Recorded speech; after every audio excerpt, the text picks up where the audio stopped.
मध्य प्रदेश की धार्मिक नगरी उज्जैन, प्राचीन नाम अवंतिका, में स्थित महाअवंती शक्तिपीठ, जिसे भैरव पर्वत शक्तिपीठ भी कहा जाता है, के बारे में सामान्य कथा सब जानते हैं कि यहाँ माता सती का ऊपरी ओठ या कोहनी गिरी थी।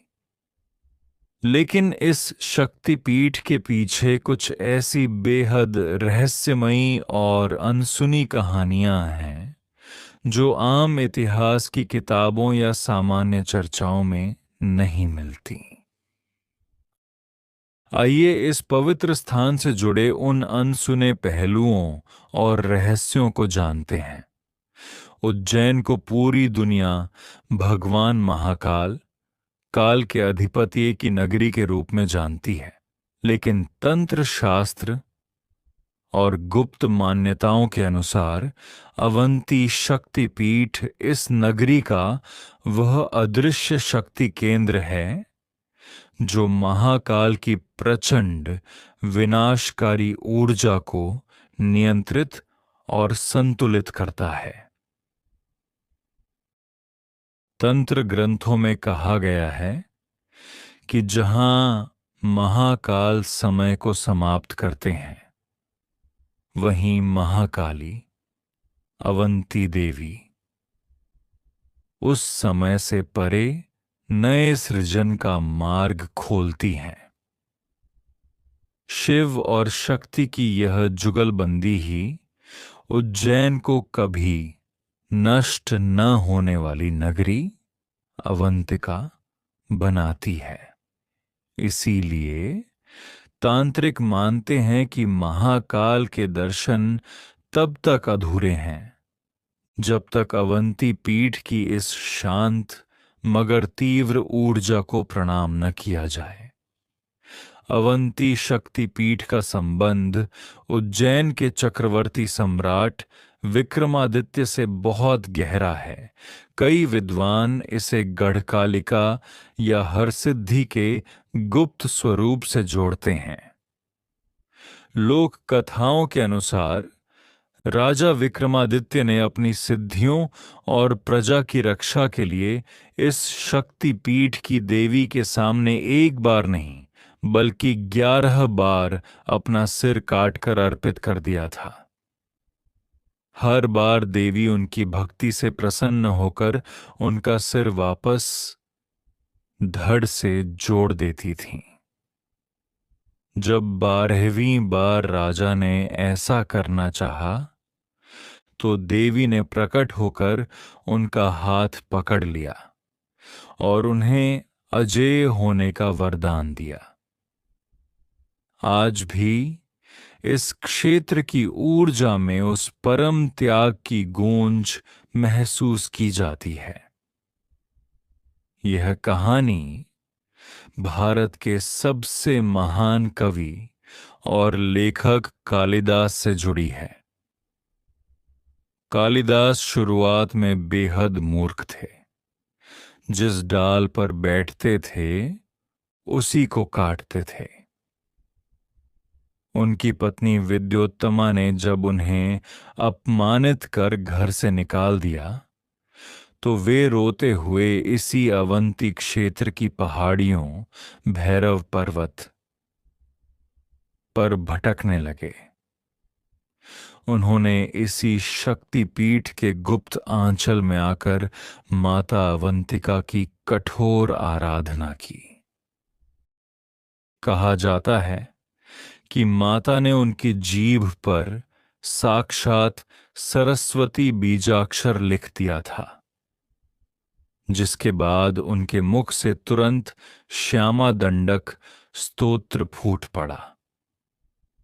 एक अनपढ़ व्यक्ति का रातों रात महाकवि बन जाना इस पीठ की वाक सिद्धि का सबसे बड़ा अनसुना प्रमाण है। हर शक्तिपीठ की रक्षा के लिए भगवान शिव एक विशेष भैरव रूप में वहां निवास करते हैं। अवंती शक्तिपीठ के भैरव को लंबकर्ण भैरव कहा जाता है। अवंती शक्तिपीठ क्षिप्रा नदी के तट पर भैरव पर्वत पर स्थित है। पुराणों में एक बेहद दुर्लभ प्रसंग आता है कि समुद्र मंथन के समय जब अमृत की बूंदें उज्जैन में गिरीं, तो उसका एक गुप्त अंश इस शक्तिपीठ की भूमि ने भी सोख लिया था। यही कारण है कि यहाँ की मिट्टी और हवा में एक अजीब सा ठहराव है। जो भी व्यक्ति मानसिक तनाव या अवसाद, डिप्रेशन में यहाँ आता है, देवी अवंतिका की उपस्थिति मात्र से उसका मन पूरी तरह शांत हो जाता है। यह शक्तिपीठ केवल पत्थरों और मूर्तियों का ढांचा नहीं है। यह उस आदि शक्ति का जीवित स्वरूप है जो न्याय, ज्ञान और मानसिक शांति की अधिष्ठात्री है। मिथिला भारत और नेपाल की सीमा पर स्थित मिथिला शक्तिपीठ, जिसे उमा माधवी शक्तिपीठ भी कहा जाता है, सनातन धर्म के सबसे पवित्र और रहस्यमयी स्थलों में से एक है। सामान्य तौर पर लोग जानते हैं कि यहां माता सती का बायां कंधा गिरा था और यहां माता उमा तथा भैरव महोदर के रूप में पूजे जाते हैं। लेकिन इस शक्तिपीठ के स्थान को लेकर जो ऐतिहासिक भ्रम, भौगोलिक रहस्य और सीमा विहीन बॉर्डरलेस आस्था की अनसुनी कहानियां हैं, वे अद्भुत हैं। आइए इस शक्तिपीठ से जुड़े उन अनसुने पहलुओं को जानते हैं। इस शक्तिपीठ की सबसे अनोखी और अनसुनी बात यह है कि इसके स्थान को लेकर भारत और नेपाल के बीच कोई विवाद नहीं, बल्कि एक दिव्य त्रिकोण, डिवाइन ट्रायंगल है। आज भी भक्त और विद्वान इस पीठ के असल केंद्र को लेकर ते अलग अलग दावों को एक साथ पूजते हैं। जनकपुर के प्रसिद्ध जानकी मंदिर के पास स्थित सोनामाई मंदिर को मुख्य शक्तिपीठ माना जाता है।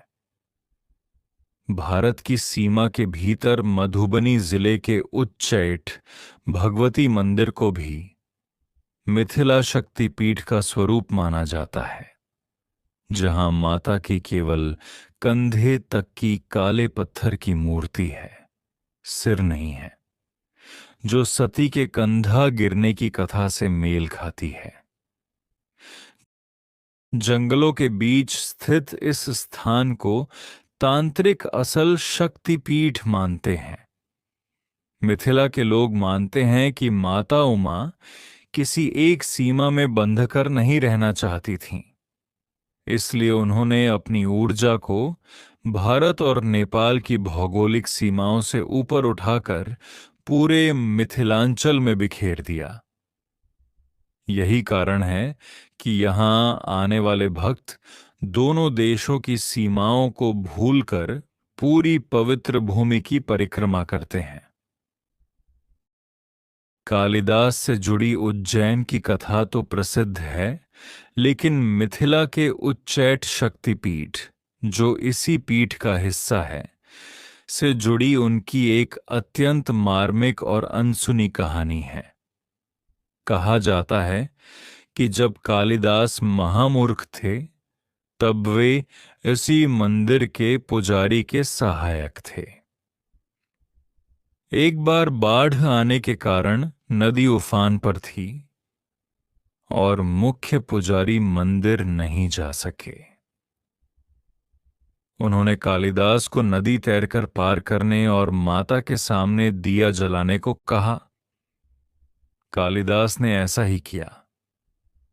दिया जलाने के बाद कालिदास को लगा कि अगर हवा से दिया बुझ गया तो माता नाराज हो जाएंगी। उन्होंने दिए को हवा से बचाने के लिए अपने हाथों का इस्तेमाल किया, लेकिन जब हवा तेज हुई तो उन्होंने दिए की लौ को सीधे अपने मुंह में रख लिया, जिससे उनकी जीभ बुरी तरह जलने लगी। उनकी इस निश्छल और मूर्खतापूर्ण भक्ति को देखकर माता उमा, भगवती, इतनी द्रवित हुईं कि वे तुरंत प्रकट हुईं। उन्होंने कालिदास की जीभ पर अपना हाथ रखा, उनका दर्द हरा और उन्हें वरदान दिया कि यारी का आज से तुम जिस भी किताब को केवल बाहर से छू लोगे, उसका सारा ज्ञान तुम्हारे भीतर समा जाएगा। इसके बाद ही वे महाकवि कालिदास बने। रामायण में देवी सीता के विवाह का वर्णन है, लेकिन इस शक्ति पीठ का उस विवाह से क्या संबंध था, यह बहुत कम लोग जानते हैं। मान्यताओं के अनुसार मिथिला के राजा सीरध्वज जनक की पुत्री माता सीता बचपन से ही इस उमा मिथिला शक्ति पीठ की पूजा अपनी कुल देवी के रूप में करती थी। जब भगवान राम जनकपुर आए तो स्वयंवर से ठीक पहले माता सीता ने इसी शक्तिपीठ के विग्रह उमा पार्वती की पूजा की थी। माता उमा ने ही प्रसन्न होकर सीता जी को आशीर्वाद दिया था कि उन्हें मर्यादा पुरुषोत्तम श्री राम ही वर के रूप में मिलेंगे। आज भी सीमा के दोनों तरफ की लड़कियां अच्छे वर और सुखी वैवाहिक जीवन के लिए यहां विशेष मन्नतें मांगती हैं। हर शक्तिपीठ की तरह यहां भी शिव भैरव रूप में रक्षा करते हैं, जिन्हें यहां महोदर, बढ़े पेट वाले या ब्रह्मांड को समाने वाले कहा जाता है। इस शक्तिपीठ विशेषकर जनकपुर और उच्चैठ के क्षेत्रों में देवी को चढ़ाया जाने वाला सिंदूर बेहद खास माना जाता है। यहाँ एक अनसुनी परंपरा है कि माता उमा को चढ़ाया गया सिंदूर कभी फीका या खराब नहीं होता। सुहागिन महिलाएं इस सिंदूर को अपने माथे पर लगाती हैं और ऐसी मान्यता है कि इस सीमावर्ती पीठ की कृपा से उनके पतियों पर आने वाले प्राणघातक संकट भी टल जाते हैं।